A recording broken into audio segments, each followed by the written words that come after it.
সবর বাংলা জানেন তো কি? ধৈর্য। ধৈর্য এমন একটা গাছ যে গাছের চারিদিকে কাটা, কিন্তু ফলটা মিষ্টি সুস্বাদু। ওই সুস্বাদু ফল খেতে হলে এই কাটাগুলো সহ্য করতে হবে। ধৈর্য। ছোট্ট ছেলে মেয়েদেরকে ননির পুতুল করে গড়ে তুলবেন না, খবরদার। ওদেরকে কষ্ট সহিষ্ণু করে গড়ে তুলবেন। আপনি থাকতেই কষ্ট করা শিখান, তার জীবনটা স্মুথ হবে, তার ক্যারিয়ারটা ব্রাইট হবে, তার ভবিষ্যৎটা সুন্দর হবে। ছেলেমেয়েরা কিছু চাইলেই সাথে সাথে দিবেন না। অনেক বাবা মা আছে এত আদর করে, এত বেশি আহ্লাদ করে, যা চায় তাই দেয়, পরে হিতে বিপরীত হয়, ঠিক কিনা? ছেলে মেয়েকে অভাব শেখান, ছেলে মেয়েকে কষ্ট শেখান, ওদেরকে সংগ্রাম শেখান, প্রতিকূল পরিবেশে কি করে টিকে থাকতে হয় এটার সবক শেখান। সেদিন লোকমান তাই করলেন, ছেলের সবর শিখাইলেন যে বাবা ধৈর্য ধারণ করো, আতঙ্কিত হবা না। জীবন এটা সহজ নয়, জীবন চলার পথ সহজ নয়, এটাকে সহজ করে নিতে হয়। কখনো সবর করে, কখনো ক্ষমা করে, কখনো অন্যকে ইগনোর করে, কখনো দোয়া করে, কখনো আল্লাহর উপর তাওয়াক্কুল করে, ঠিক কিনা?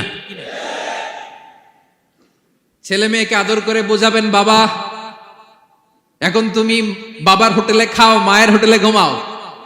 সারা জীবন এমন চলবে না, দুনিয়াটা বড্ড কঠিন, এখানে কেউ কাউরে জায়গা করে দেয় না, নিজের জায়গা নিজেরই করে নিতে হয়, ঠিক কিনা? ছোটবেলা থেকেই তাকে দৃঢ় মনোবলের করে তুলতে হবে যে বাবা দুনিয়াটা এত সহজ নয়, এটা সহজ করে নিতে হয়। This is the life hacks. এই লাইফ হ্যাক গুলো আপনি শিখাবেন, লাইফ লেসন গুলো শিখাবেন। ধৈর্য ধরো, সৎ কাজের আদেশ দাও, মন্দ কাজের নিষেধ করো। এগুলো করতে গেলে একটু বাধা বিপত্তি আসবে, কিন্তু শেষ হাসিটা তুমিই হাসবে, ঠিক কিনা? বিজয় তোমারই হবে। কি বলেন? সময়ই কথা বলে, সময়ই কথা বলে। বিপদে ধৈর্য ধরো।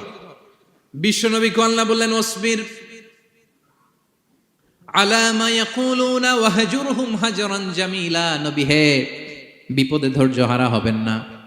ভালো সময় সামনে আসছে, মক্কায় আপনারে কষ্ট দেয়, গণক বলে, জাদুকর বলে, পাগল বলে, মদিনাতে বিজয় আপনারই হবে, ঠিক কিনা? ছেলে মেয়ে যেন আশাবাদী হয়ে গড়ে ওঠে, হোপফুল, আতঙ্কিত যেন না হয়।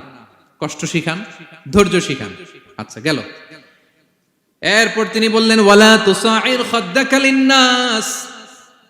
ও আমার কলিজার টুকরা সন্তান, ওয়ালা তুসাইর খাদ্দাকা লিন্নাস, অহংকার করে মানুষ থেকে মুখ ফিরিয়ে নিও না। ছেলেরে এবার সোশ্যাল বানানোর চেষ্টা করতেছেন, হ্যাঁ? ওয়ালা তুসাইর খাদ্দাকা লিন্নাস। দেখেন একটার পর একটা, প্রথমে স্রষ্টারে চিনাইলেন, তাই না?